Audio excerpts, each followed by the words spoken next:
Hi, everyone. Welcome to this featured webinar hosted by Six, as well as myself, KE Report, Corlin Economics Report. I am your host, Corey Fleck. The whole idea around this webinar is unlocking gold assets in Africa through the drill bit. We have three different exploration companies focused around Africa.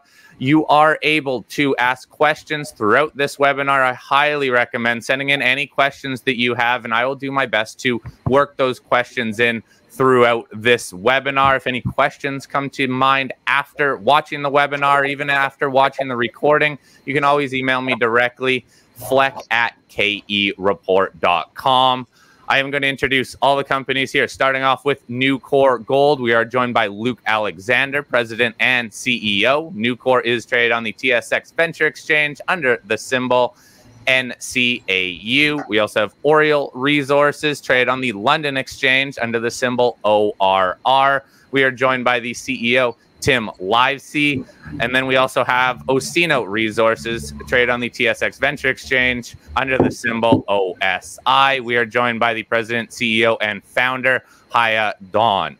Now, guys, before we get into the general discussion on Africa, I'm going to give you all about 4 minutes to quickly go through your company, bring all of the listeners and all of the viewers up to speed on some of the highlights on your company. If you guys have any questions for these individual companies, feel free to also send those to me. I will work those in more at the end of this webinar. And if we don't get to all of them, I will be bringing each of these individuals on our show, KE Report, for an update and to answer any of those questions. We're going to start with Newcore Gold. So Luke Alexander, again, President and CEO. Luke, take us through these slides, please. Yeah, thanks, Corey, and thanks for having us on today. Newcore Gold, we're an advanced stage exploration project in Ghana, district scale project. In terms of Ghana itself, it's Africa's largest gold producer, sixth largest gold producer globally. It's got 4 of the top 10 gold producing companies in country. We're situated on the Sefwi-Bibiani belt, which is one of 2 prolific belts in country. Newmont, who's the largest gold producer globally, has over 20% of their production coming from Ghana once they complete the expansion of their Hafo project. So jurisdiction's obviously very important, and we're very fortunate to be in Ghana. And we've currently got a 1.4 million ounce inferred resource, and really focused on exploration. Exploration is our focus, but we did put out a PEA at the beginning of June. The reason for putting out the PEA was really to create an underpinning of value for our shareholders and really highlight what we've currently got. We outlined a simple heap leach project, low capital intensity of $97 million. Looking at it at a $1,650 gold price, we've got an after-tax $212 million NPV, after-tax IRR of 42%, and production of just under 1 million ounces over an 11-year period. But again, the focus for us remains growing the overall size of our resource and building on the current 1.4 million ounce inferred resource. That PEA only included 20,000 of our 90,000 meter program. I'll get into that exploration in a little bit more detail. Looking here at this slide, we've identified 25 targets across our 216 square kilometer project, of which we've only drilled on 6 of those targets, and only 4 of them make up our current resource. Of that 90,000 meter drill program, to date, we've only released about 55% of the total 90,000 meters, so lots of drill results to come. The approach from an exploration perspective really is a multi-pronged approach. All of our current deposits remain open along strike and at depth, so we are continuing to step out at all of those deposits, as well as we're going after some new targets and some targets that we haven't drilled in a number of years. And that multi-pronged approach is how we think will create the most shareholder value. The final focus of our drill program is drilling at depth. And for us, that depth is kind of down below 175 meters. If you look at our 1.4 million ounce resource, the average vertical depth is only down to 63 meters. You compare it to other greenstone hosted deposits along the belt, including this long section of the Toronto mine, and you'll see that these deposits really grow at depth, and we've started to have some very encouraging results from that perspective, and we're going to continue to drill down at those levels. The last thing I'll comment on is we could have the best asset in the world, but if we don't have capital market support and money to push it forward, it's pretty much pointless. We're very fortunate to have attracted a number of tier 1 institutional investors to our shareholder register. We currently sit at 40%, as well as very good support from the investment banking community, with 5 tier 1 investment banks out of Toronto currently covering us from a research perspective. Very good capital structure, 119 million shares outstanding, $13 million in the bank, and no warrants, which again, I think speaks to the quality of the asset and the team involved. Perfect. That's the overview, Corey. Awesome. Thank you very much, Luke. Kept it within the time, too. I appreciate that. We're going to move over to Oriole Resources now. Tim Livesley. Tim, please take us through your presentation.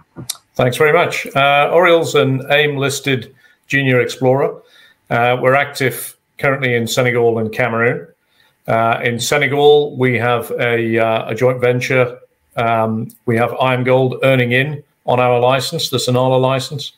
The license itself sits in a very prospective area, surrounded in the KK Inlier, the Kédougou-Kaniba Inlier as it is, surrounded by existing resources and operating mines.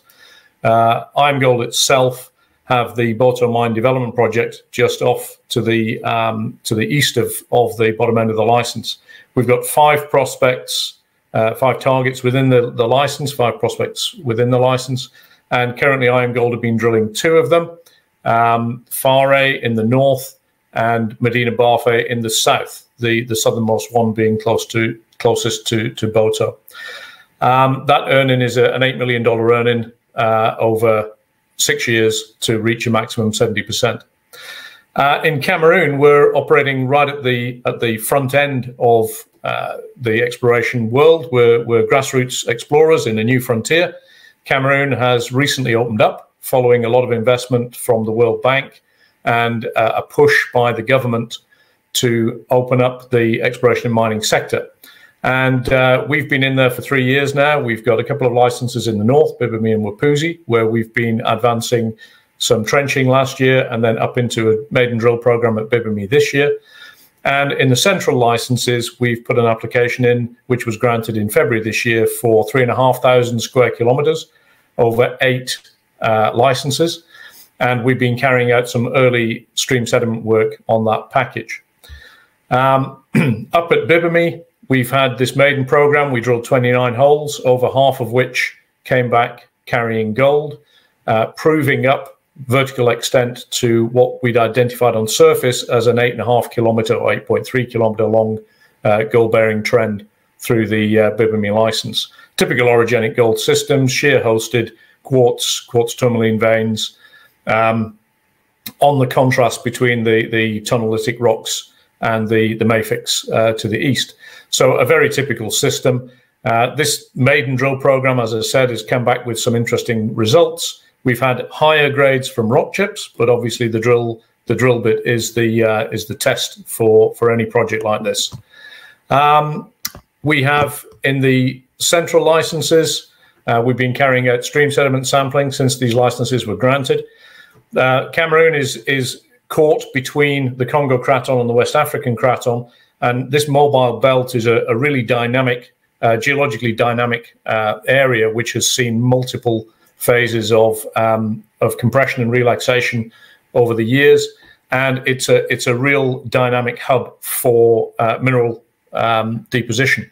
We've identified in the results we've had to date from the 2 central licenses of this 8 license package, we've seen evidence of gold anomalism in the streams exactly where we would expect it to be, associated with the Cholobagno shear zone, which is a major northeast southwest trending shear which splays off the central Cameroon shear zone. So we are spread between those 2 countries. We do have a bunch of other legacy assets, some royalties in Turkey and some investments in Djibouti and Egypt. But basically, our focus is grassroots exploration and driving forward new development into new areas, new frontiers, and identifying new deposits in a new gold district. Perfect. Thank you, Tim. Now we're moving on. Osino Resources, again, traded on the TSX Venture Exchange, OSI. We have Haya Don, President, CEO, and Founder. Haya, please take us through your presentation here. Okay, thanks, guys. Sorry, I moved one ahead. So we're an exploration company active in Namibia. I'm a Namibian. I've had a lot of success in Namibia. We previously started a company which developed the Otjikoto Gold project, which we sold to B2Gold, and they turned it into a $1 billion project, which is very profitable and in production today. So Osino is really our attempt to do it again, and we're making great strides. So we were an exploration company, we still are an exploration company, but more importantly, we are now becoming a development company. So we made a discovery ourselves called Twin Hills. It's got about 1.9 million ounces of inferred and indicated resources, and is now deep in the development stage. So we just put out a PEA about a couple of weeks ago, which demonstrates high value, very good economics, great returns. It's also a very simple project and also a very simple company. And as a matter of fact, it's an easy to deliver project, low technical risk, low geological risk, and so forth. And it has very significant upside still, both in terms of optimization of the project, but also through additional discovery and exploration, which we engaged with. We actually have 10 drill rigs operating and very, very active. And then on top of it all, we are very lowly valued. We used to be a fairly valued exploration company, but now that we've got a real project, we're a very low valued development company. A couple of additional features are we have a blue chip group of shareholders. For an exploration company, we've got a really enviable shareholder base of institutions, Ross BT, a couple of other, in fact, we have 2 other billionaires on the shareholder register. So very strong financial backers, about $130 million company at the moment, and very straightforward share structure with good market support. We also have a gold district, the Caribou Gold District. That's what you're looking at over here. This is sort of 50 kilometers bottom left to top right. We consolidated this area a few years ago, initially discovered a big gold system. We've made 2 discoveries on that so far, which comprises that PA that I told you about. And I think there's very good scope to continue to find additional mineralization. Just briefly on the PEA, so it's around about just under $400 million NPV project at the moment at 1,700 gold, with very good metrics. It's about a 15-year life of mine. It's quite it's a big tier 2 operation, currently 120,000 ounces a year, but we're looking to improve that substantially. And yeah, so the plan is in the next 6 to 12 months to de-risk this project, push it forward, and rewrite the company.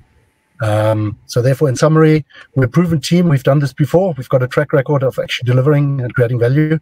We got an excellent shareholder base, still a tight share structure, very simple project that will become a mine with lots of upside and a low valuation. So I think it should be a no-brainer. Excellent. Okay. Well, thank you very much, Haya. Guys, we've already had a couple questions come in. I'm moving to more of the screen share that we are on right now. Quick question then in terms of catalysts. We're going to stick a little bit more company focused because this one question came in. I think it is good. Please give everybody another quick summary of some of the catalysts that are upcoming for your individual companies over the next, let's start with 6 months to a year. Let's start over at Osino, going back to Haya right now. Okay, thank you. So everybody knows the Lassonde curve. You know, it's the value creation curve. We're at the trough of the final leg. And usually what happens on that final leg is a big re-rating. And that re-rating occurs through delivery, basically de-risking the project. Those are our main catalysts. So acquisition of surface rights, application and delivery of a mining license, delivery of a bigger resource, delivery of an advanced study, and then a project finance package, probably in about 12 months' time, hopefully, which those factors together would then enable this mine to be built. Okay, perfect. Luke, go over to you at Newcore. I know you guys have a large drill program ongoing. So what are some of the catalysts that everyone should have their eye on? Yeah, drill results would be the main catalyst, as well as obviously metallurgy is very important. We've had good met results to date, but we are continuing to do met work across the project. So we've released about 50,000 of our 90,000 meter program. So we've got an additional 40,000 meters of results that we will release over the next 6 to 9 months. Included in that is obviously some of the deep drilling that I've touched on, where we've started to see some very good higher grade results, as well as we'll be drilling some new targets for the first time ever. So that's something that'll be quite exciting to be releasing to the market over the next number of months. Perfect. Tim, from Oriole Resources, what are some of the catalysts? Well, we're right at the beginning end of the Lassonde curve. We're in the resource identification and development stage. So we have in Senegal, obviously, the work that's being progressed by IAMGOLD. We have new targets that have been drilled. The recent drilling up at Fare, for example, 70 meters at 1.46 from a meter from surface, effectively. So new potential resources to come in there. We put out our first maiden resource out there last month. So development of that, and obviously any news on the Boto development project will have a significant impact on our license, because we are the Medina Barfe target is potentially a satellite feed area for the Boto mine. So it'll be interesting to see IAMGOLD's progress on that license.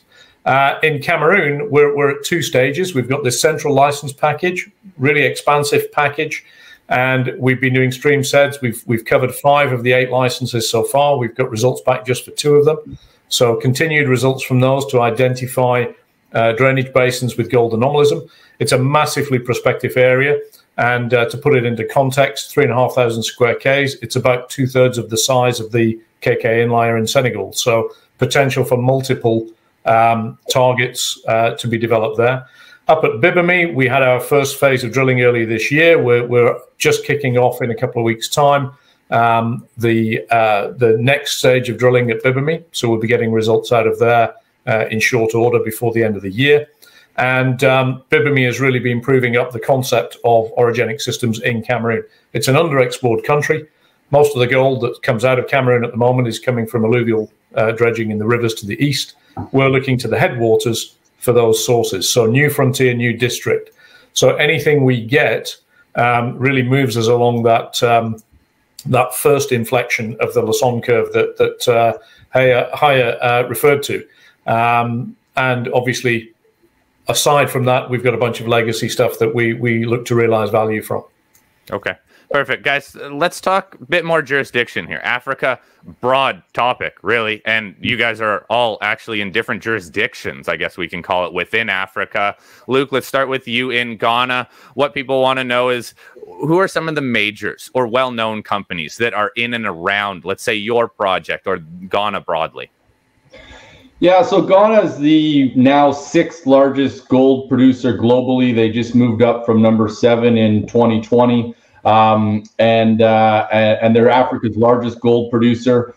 In country, you've got 4 of the largest gold companies globally. So Newmont being the largest. You've got Gold Fields, Anglo Gold, as well as Kinross. So major companies operating in country. I think I touched on it briefly, but if you look at the Ahafo expansion that Newmont announced a month or so ago, they're putting an additional 750 to 850 million into Ahafo, which is along the Sefwi-Bibiani trend to the north of us. They're adding an additional 300,000 ounces of production there, taking it to about 900. That will take their global production coming from Ghana to over 20%. So I think that speaks for what a great jurisdiction to operate in. So those would be some of the ones directly to the north of us, 50 kilometers away. You've got Kinross, and then our asset actually butts up against the Cote d'Ivoire border. On the other side of the river from us, you've got Endeavor's asset that was owned by the Afema asset that was owned by Teranga previously, and then on the acquisition of Teranga, they've taken it over. So great neighbors along trend from us, and we're very fortunate to have amassed such a large land package when we did. Tim, back over to you in terms of, let's talk Cameroon. You've already mentioned a few of the changes that have happened in Cameroon. Who's active there? What has happened? What more information can you give us as to how Cameroon has maybe opened up a bit more? Well, Cameroon is effectively about, it's where Senegal and Mali were 20 years ago. And they Cameroon is doing exactly what they did, which was get a loan from the World Bank and bring in BRGM, revise the mining law, put in a new system of licensing, and importantly, do a countrywide prospectivity analysis to generate the data, which can then be used to attract investment. We came in 3 years ago. There have been small, junior companies working there in the past. I was actually involved. I was the COO at Reservoir Minerals previously, and we had licenses in the north here, and made a gold discovery actually at Bibemi and Wapuzi. So, there's been a limited amount of junior activity, but more recently we've seen companies come in. Cameroon has multiple opportunities here. We've got iron ore, there's nickel, cobalt, gold, even some alluvial diamonds over in the east. So there's quite a lot of activity recently. The biggest single company coming in is probably Eramet, French multinational mining company. Predominantly, they are base and industrial minerals focused, but they have interestingly just picked up 5 licenses along trend from our central license package. We've also seen a couple of juniors starting to pick up ground around us. And this is really all on the back of the fact that we've been able to de-risk the country for the mining industry by showing that you can do business there now. The country's turned a corner. It's focusing on mining development. It's moving away from oil and gas and timber. It's previous economic drivers. And it's really actively trying to promote investment. So we believe the country is right at the front of that curve. And obviously, as a first mover, we hope to benefit from that by having been there for 3 years now, picked up some great land, and built some really good relationships. Perfect. Okay, Haya, let's talk about Namibia, where Osino is active in. Yeah, so Namibia is obviously very well known for uranium and diamonds. It used to produce 10% of the free world's uranium, was and still is a major diamond producer. It does have what I would say, a very mature mining industry, and that's good from a permitting and operating perspective. But for Osino, we are pioneers in the gold space. So we brought to the fore the second gold project in Namibia, which we sold to B2Gold. So B2Gold is obviously a big name in Namibia. And the second project that we have now was found through quite pioneering exploration techniques. So we are putting Namibia on the map as an emerging gold destination. So far, 2 mines, 1 project that will become a mine quickly. And I think in the next couple of years, there'll be a lot more gold exploration and gold discovery in Namibia. It's different rocks to West Africa, so certain elements that make it less prospective, but we make up for it through sort of infrastructure and the organization of the country and so forth. Okay, perfect. Guys, keep on sending in your questions, please. We are getting a lot of company-specific questions, so we're probably going to focus a bit more on the companies. But before we dive back in individually here, let's talk about some of the permitting situations and how you guys individually associate and communicate with locals, because that is always a concern and always a consideration for investors in terms of, do the locals like you? What is the permitting situation? Haya, back to you then in terms of Namibia and your experience permitting and with the locals, please. Yeah, thanks. Obviously, we're in a great situation because Namibia is one of probably only 2 or 3 countries in Africa that's actually got a system of title. So where we are, we're effectively sitting on ranch land. Imagine Nevada. So we don't have any communities close by. We do have towns. We don't have any traditional communities close by, put it that way. So therefore, we have no conventional community issues at all. So therefore, it's good for us. The country is very sophisticated, as you can imagine. It literally is like Nevada. So there is a high degree of awareness of mining, both positive and negative impacts of mining. But Namibia is also a poor country in that it needs socioeconomic development, and that's why the population, both the more traditional part of the population and the more urbanized population, is very supportive of mining. So in fact, where I'm sitting right now, we're doing public participation meetings, and everybody is very supportive. So it's a great place to operate and permit projects, and a very stable jurisdiction. Perfect. Tim, over to you in terms of Oriole and Cameroon especially. What have you experienced in terms of permitting and in terms of local community relations? Well, permitting's actually been, it's taken quite a long time. There's a new mining law that came out in 2016, developed with the assistance of the Finnish Geological Survey, So the process is now refreshed. It's a mining law which will be very familiar to anybody who's worked in a more developed jurisdiction in West Africa. The time to get licenses has been a bit slow. There is now a mining cadastre system online, so you can monitor online. You can check for open ground. You can check for the progress of the processing of your applications. We've been able to move ahead with our licensing. It took us about a little over 12 months to get the central license package granted. But since that's been granted, we've had a very fast move with all of the associated measurements. It's marking out of the licenses, and oversight by the local authorities has been really easy. With the communities, we obviously work, we're a West African focused company. We have West African staff. Our exploration manager is from Senegal. And we have a local partner from BEIG3, Emmanuel Kouakum, a Cameroonian entity that's our local partner. So we're well connected there. We do spend a lot of time, and I think it's important. I think everybody sees this now. We spend a lot of time listening to the communities rather than trying to enforce them what we believe is important. Those participation meetings that Haya's talking about, that's exactly what we all need to do these days, and what companies are all well up on, I think. I've been working in Africa. I started in Africa in the late 80s, so this is not unusual to me. The francophone nature of the Cameroonian situation is relatively new to me. I've not really spent a lot of time in francophone Africa, but at the end of the day, people are people. They want clear communication. They want an opportunity to comment, to understand what you're doing, and to give you feedback. That's the same worldwide. I think you'll find the same approach. It would be the same here in the UK if somebody was digging samples in my back garden.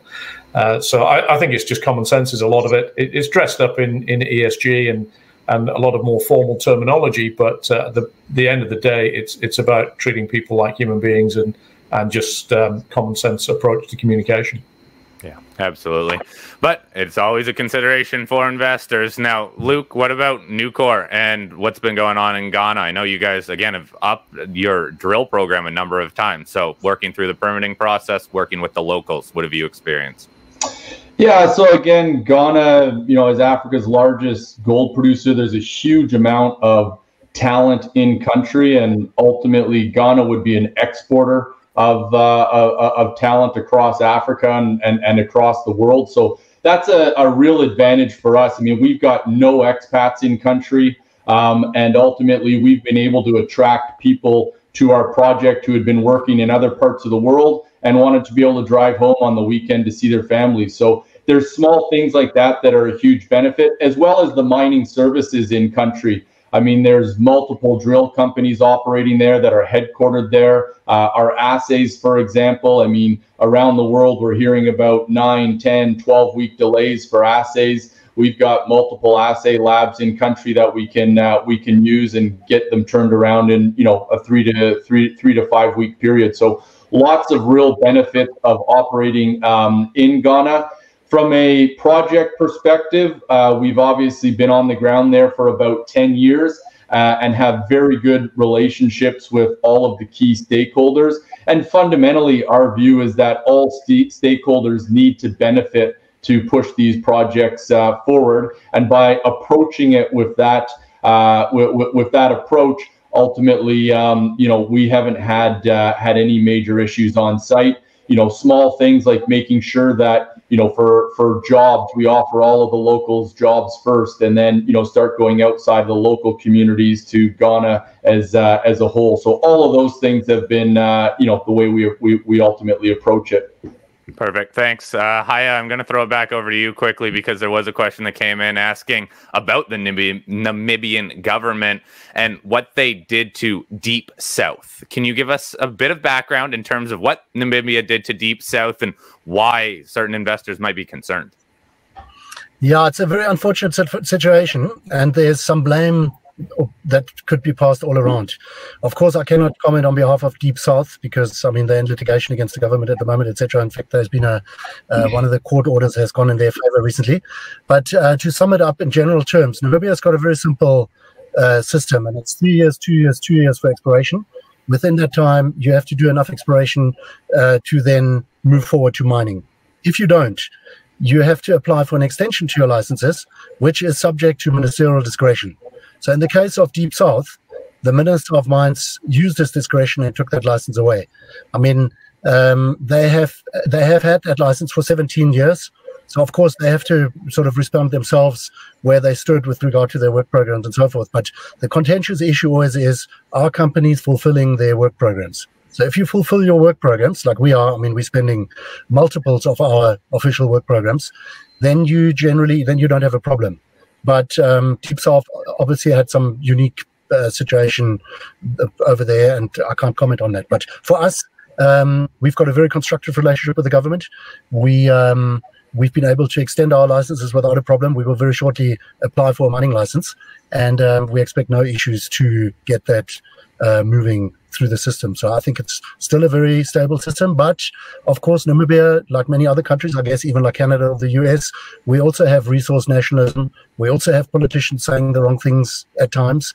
But in Namibia, generally, they often say the wrong things, but in the end, they tend to do the right thing. Okay, I hope that answers that question. A couple more individual questions, I guess, fundamental questions for the companies. Tim, back to you at Oriole. When it comes to the company's funding situation, so current cash position and cash burn, where does the company stand? When do you think you might need to raise money again? Well, we've just put out our interims a week ago, 2 weeks ago.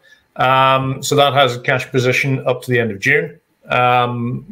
Somewhere in the region, we work in sterling, pound sterling, so a little over £800,000 in the bank, which is plenty to get the next program started, the drilling at Bibemi. We already have a rig on site. Camp's already established. It's just a matter of mobilizing the staff in, flying them in. 2 guys from Namibia hired, a couple of drillers coming in. And a Ghanaian offsider. So, speaking to the skill set in the other countries on the panel today. So, yeah, I mean, we're a junior explorer. At some stage, you're obviously going to have to go back to the market and raise more money to keep that drill turning. And this is something that the investors are always concerned about. Perhaps at our stage, where we're in the early grassroots development stage, right at the bottom of the Lassonde curve, everybody complains about dilution whenever you do a raise, but the reality is that as long as the share price is going up, it's really not an issue at this point. We do have some access to, or some routes to cash from other areas. We've got some royalties from some legacy assets in Turkey, one of which is a very nice copper asset, which is at EIA stage at the moment. So that could potentially be going into development soon. There's also the opportunity to sell royalties. And we have some monies owed to us from stage payments from Turkish assets. And also we've got a legal process running in Turkey to recover some money that's owed. So various routes to cash, aside from the obvious need for a raise at some point. But the good news is, we're funded through this next stage of the programs in Cameroon. In Senegal, we're free carried. IAMGOLD are spending, they're in the 4th year of the final year of their initial phase, 4 years, $4 million spend. And then they have an option to extend another 2 years at another $4 million to go up from 51% to 70%. And that decision point comes in February. So Cameroon is where we spend our money. That's where our focus is. Senegal, we're free carried. So any development that comes out of the Cameroonian asset is on our back, but anything coming out of Senegal is paid for by IAMGOLD. So it's all good. Now, Luke, how about over at Newcore? Cash in the bank, burn. When might you need to raise money again? Yeah, we completed a capital raise, closed at the beginning of August. We were, very happy to welcome Franklin Templeton as now an 8% shareholder of Newcore. We also had very good follow-on from our major institutional investors. So that $11.5 million that we raised essentially allowed us to expand our drill program to 90,000 meters. And the approach we always take from a funding perspective is, as major shareholders of the business, management and insiders own 27% of Newcore.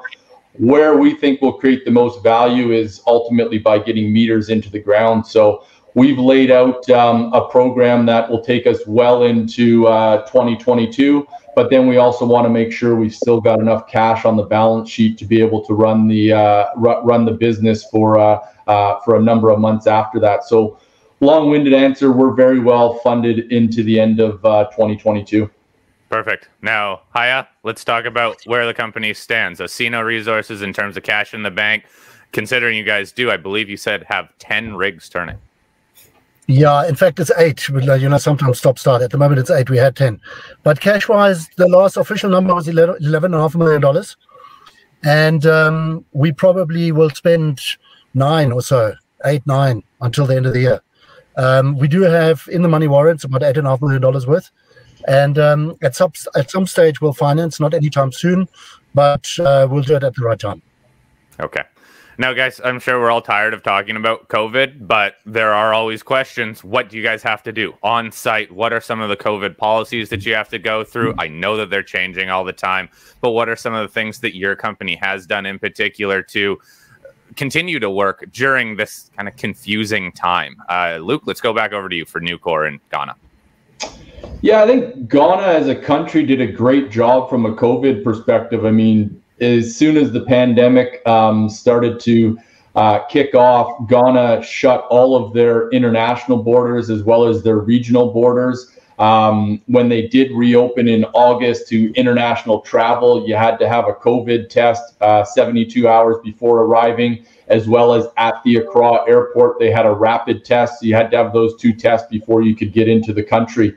So, I mean, those are measures that I've only seen Canada implement in the last few months, and Ghana implemented them a year ago. So from that perspective, Ghana, a population of roughly 30 million people, have had very low case counts across the country.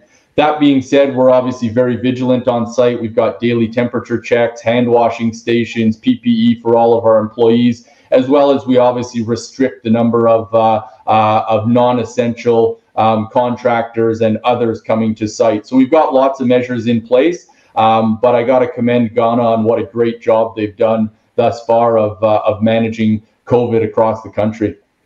Perfect. Thank you. Tim, now from Oriole Resources standpoint, either in Cameroon or in Senegal, what have you guys had to do to continue to work? Well, Senegal's been an easy one because effectively that's IAMGOLD's team and they have their own structures and processes in place. Cameroon sounds very much like Ghana, actually, Luke. It's testing on arrival. They also closed down the borders right at the beginning, and then when they did open, test on arrival, testing when you're traveling between regions. So if you're flying domestic up to Garoua, up to the Bibemi site.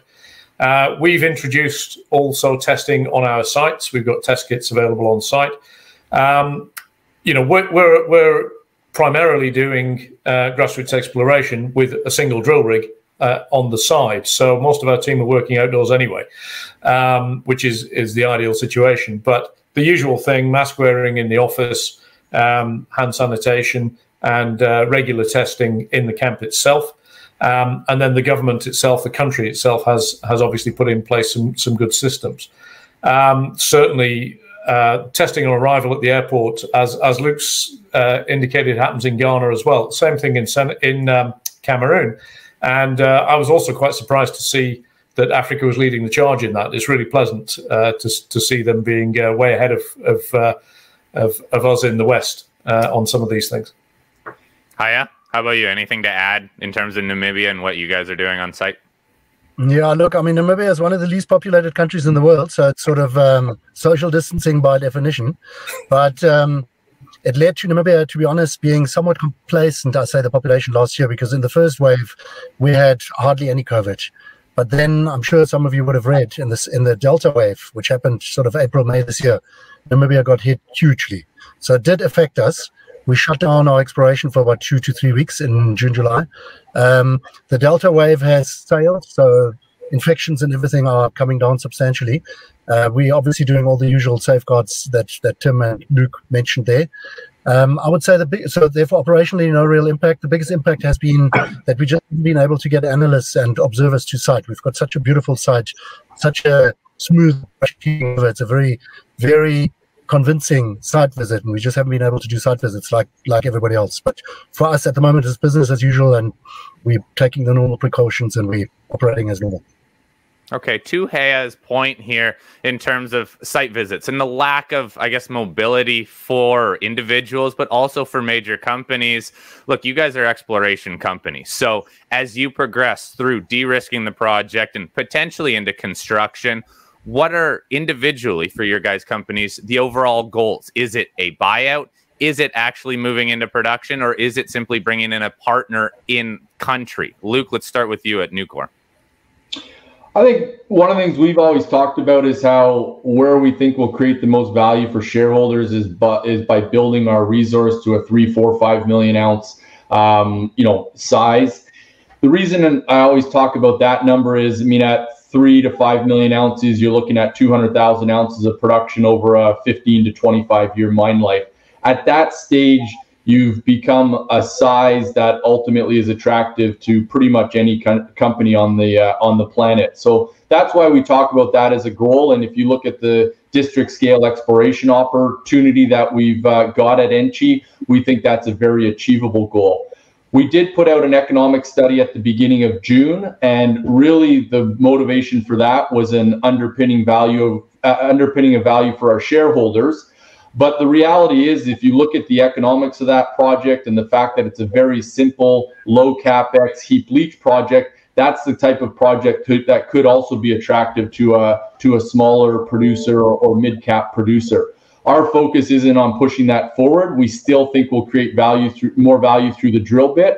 But as we continue to find more ounces, we will continue to put out updated economic studies, and we would look to get the next one out kind of mid-2022. On the back of us completing the 90,000 meters to, again, create a further underpinning of value for our shareholders, and then build off of that with additional drilling post that study. Okay, thank you. Haya, you guys are also fairly advanced too with that PEA. What's going to be your strategy when it comes to either building or selling the asset? You've talked about construction already, so is that more the focus of Osino? No, it's like Luke said, it's how do you build best value. Now, on top of that, I have to say, stick to your knitting and or focus on your core strengths. Our core strength is to find, develop, advance. We can build and operate, and we are approaching it as if we are going to build and operate because this mine will be built. But I do think the Achilles heel for every junior developer is the discount, the price per NAV discount. And one of the only ways that you can really overcome that ultimately is through M&A. You know, B2 Gold is valued at 1 times price per NAV. We valued at 0.2. We can probably get to 0.5, 0.6, 0.7, but we won't get to 0.8 or 1 on our own. So I do think M&A ultimately is part of the equation potentially. We can't force it. All we can do is focus on delivery, and that's why I think the next year or so is going to be quite interesting. Absolutely. Okay, it does all fall on the companies. Tim, we've already got enough answers on that one. How about assay turnaround times? Because that is a concern in Canada and in some of the well-known jurisdictions that assay labs are already really backed up. It's a bit of a different situation from my understanding in different parts of Africa. What have you guys experienced in terms of assay turnaround times? We've been pretty good, actually. We've been using a prep lab which has been audited by Bureau Veritas, a prep lab in Yaoundé in Cameroon. And then we've been shipping samples over to Bureau Veritas in Ivory Coast. And we've had a pretty rapid turnaround time, in the region of 4 to 5 weeks, typically, on the gold. Our multi-element stuff is being sent across to Canada, and that is taking a little bit longer. But that's primarily on the stream sediment sampling in the central license package. So that's a longer lead time exploration step anyway. When it's not a drill bit, so we're not expecting instant results, and the results from that are leading us to the next targets rather than giving us something that the market's going to immediately jump on, possibly.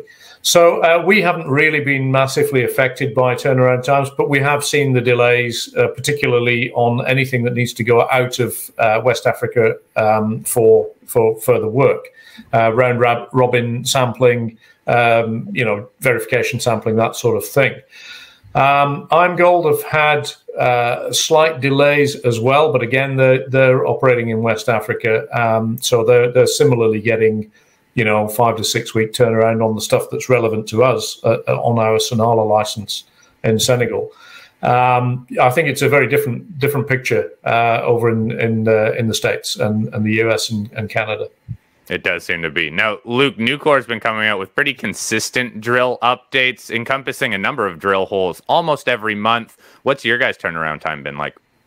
Yeah, we've been around a month turnaround time from when we send the assays off to the lab. So very good, turnaround from that perspective. And I think one of the real benefits for us, and any company for that matter, to have good turnaround times is that you can ultimately adjust your program on the fly. So as we find more high grade, we can all of a sudden, deploy the rigs to those areas and follow up on that drilling, as well as if we have weaker results in certain areas, then we can pull rigs off of there. So it's been a real advantage for Greg Smith, who's our VP Exploration, and the rest of the team to be able to, get those assays back in a very timely manner, which has allowed them to ultimately adjust our drill program and create the best probability of successful exploration.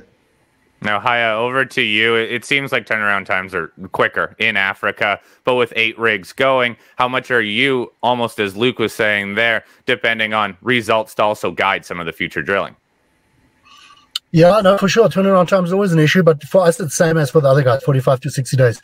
But I think what we found is that the labs have actually reacted and have added capacity, especially on the prep side, that solved things. So when we kicked off with the big drilling earlier this year, we did have a problem, but it seems to have worked itself through the system. Still not, it could be better, but generally we're happy. 45, 60 days around there. Now, what about using drill results to guide your drilling as you have 8 rigs on the go? That's the problem, because exploration is an iterative game, but a lot of our drilling has been infill drilling, so we've just carpet bombed, and we've just accepted the longer turnaround times. But we are trying to be intelligent about it in the way. I mean, one of the things you can do is you can fast track. You can pay more for assays and get the lab to fast track them. So we have done quite a bit of that. Okay, thank you. A little bit of feedback there. Guys, question that just came in too about what are you all individually doing to promote ESG? It's become a trend. It's also crept into pretty much every webinar that I've taken over the last few months here. Luke, let's start with you. ESG, how's that playing into the company strategy as well? Yeah, in terms of, it's a core focus for us. With 40% institutional ownership and 5 investment banks covering us and following us closely, it's something that's expected of all of our investors and something that's very important to us. As a company, as I've mentioned before, our view is that if all stakeholders win, that's ultimately the best way to push our project forward and create the most value for our shareholders. So things like, we've just finished refurbishing a school at Boeing.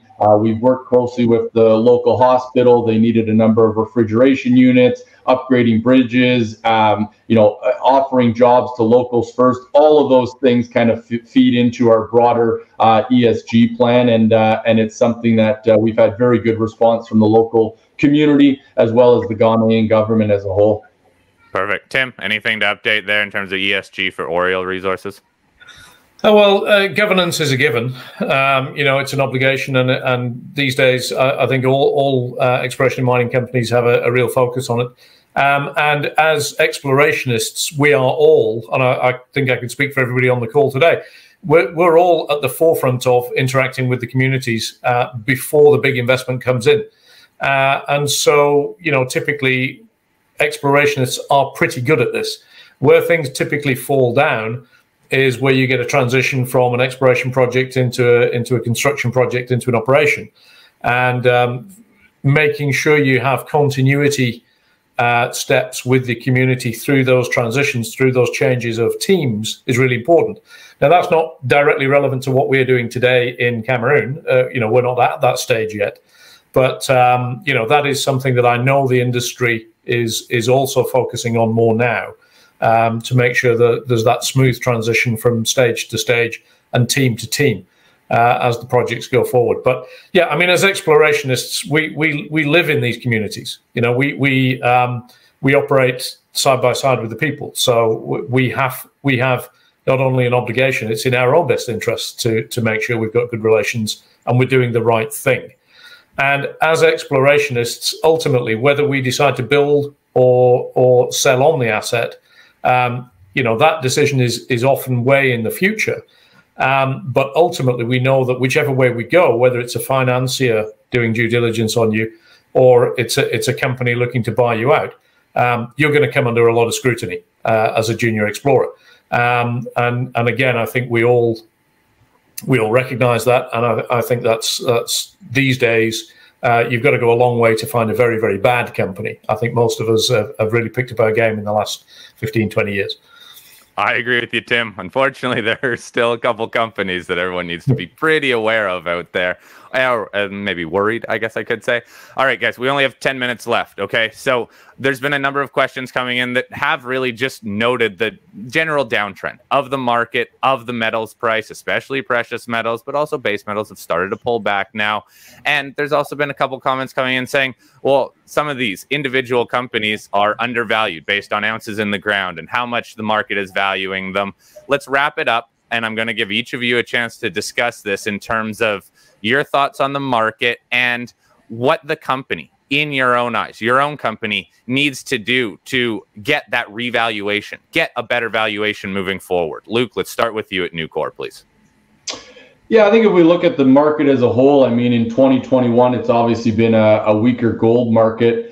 But, I was just looking at the Q2 numbers for a number of the producing companies out there, and they've essentially had record quarters. I mean, that typically will take a quarter or two for the broader market and generalist investors to start to wake up to the yields that some of these producing companies are ultimately yielding, and we'll start to see money flow back into the producers. And then that typical waterfall that people always talk about is, money moves from the producers down to the developers and down to the explorers. So with the pullback that we've seen money sucked out of the entire sector. But with record earnings coming from the producing companies, I think that waterfall is going to start this fall. And I mean, if you look at the fundamental step up or setup for gold as a whole, it looks very encouraging in terms of the price on a go forward basis.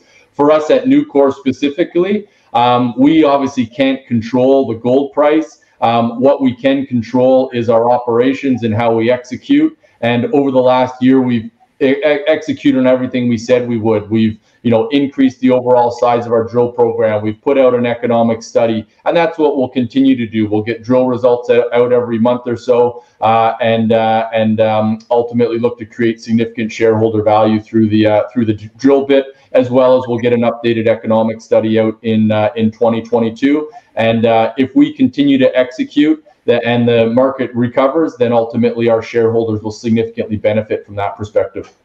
Perfect. Thank you. Haya, how about over at Osino there? What is your thought first and foremost on these markets and the downtrend, but also what Osino's doing to add value and get that potential re-rating? Okay. Obviously, I'm just a dumb mining engineer, so I can't tell you where the gold price will go, but I don't look at it too much. I mean, like Luke said, we focus on delivery. And we've got a re-rate. I spoke about the Lassonde curve. So we're at the last inflection point. We're at a fantastic point because through execution, de-risking, like doing the things that I mentioned earlier on the call, we will achieve that re-rating regardless what the gold price will be. I guess the one thing you could look at if you want me to comment on the market is relative performance. And I think there, Osino, we've been very pleased. We've actually had a relative outperformance to producers and explorers, and I think that's testament to the relatively lower risk of our projects. And of course, I'd like to think because of our ability, but I won't be so arrogant. But yeah, I think we've had a pleasing performance. Markets come and go; they will turn, and when they turn, I think all of us will benefit again. So for now, we just got to keep doing what we're doing.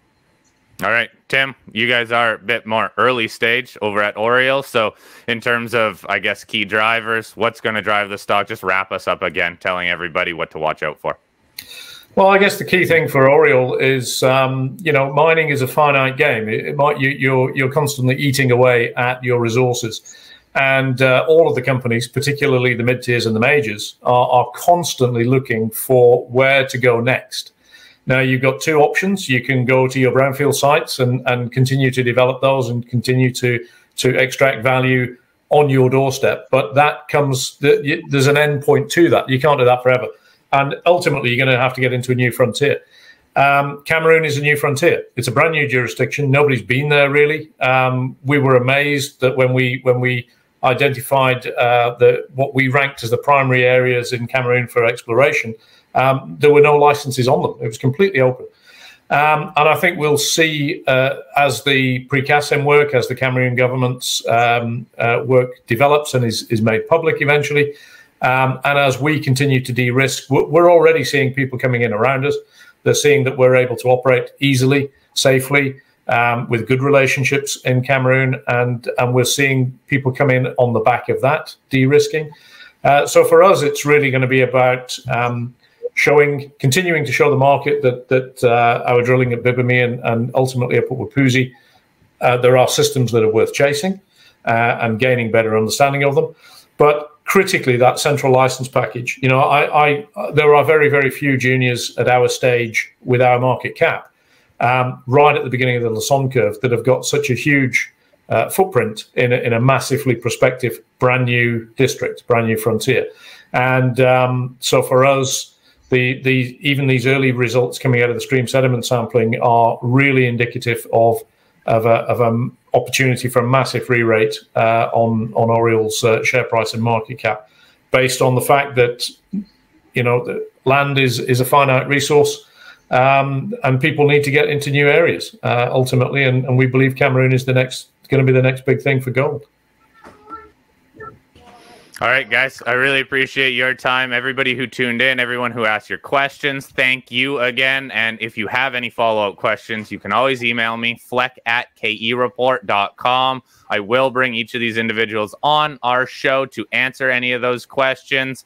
I hope you all got something out of this discussion. We did focus a lot on the individual companies, but I think that's what's important right now when you are actively investing, especially in exploration, because every story is different and you need to understand what each company is doing here to drive their share price higher outside of the simple metals price, which none of these companies control. So Tim, Luke, Haya, thank you for joining us, and everybody, thank you for tuning in. Cheers. Thanks. Thank you very much.